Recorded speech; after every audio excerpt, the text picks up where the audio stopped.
सुन लो, कोई चालाकी मत करना, सिर्फ अपने बाप के पैसों से ही सामान लेना, समझी? ठीक है अम्मी। अम्मी आपको कुछ चाहिए? मैं अपने अब्बा के पैसों से सामान ले रही हूँ। हाँ, अपना फोन चेक करो। आमिर की बहन ने सामान की लिस्ट भेजी है, वो भी ले लेना।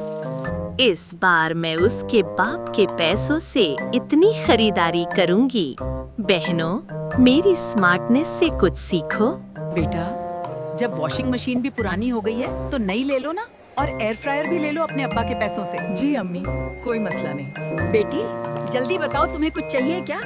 बहू अपने बाप के पैसों से सामान ले रही है, सोचा तुमसे पूछ लूं, ऐसा मौका बार बार नहीं मिलता। आपने ये क्या कर दिया? अब मैंने क्या कर दिया बेटा? अम्मी आपने फिर मेरे पैसे इस्तेमाल कर लिए, और वो भी 5 लाख रुपए किराने पर। नहीं बेटा, मैंने उसे कई बार कहा था अपने बाप के पैसों से देना, उसने खुद कहा था वही पैसे दे दिए। अरे सुनो, तुमने कहा था ना कि अपने बाप के पैसों से दे रही हो।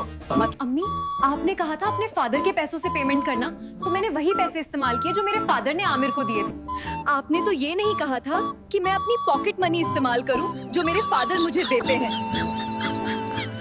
या अल्लाह, मुझे समझ नहीं आ रहा कि अपनी बेवकूफी पर हंसूं या रोऊं। लगता है अब मुझे चालाक बहुओं को कैसे संभालें, इस पर ऑनलाइन क्लास लेनी पड़ेगी।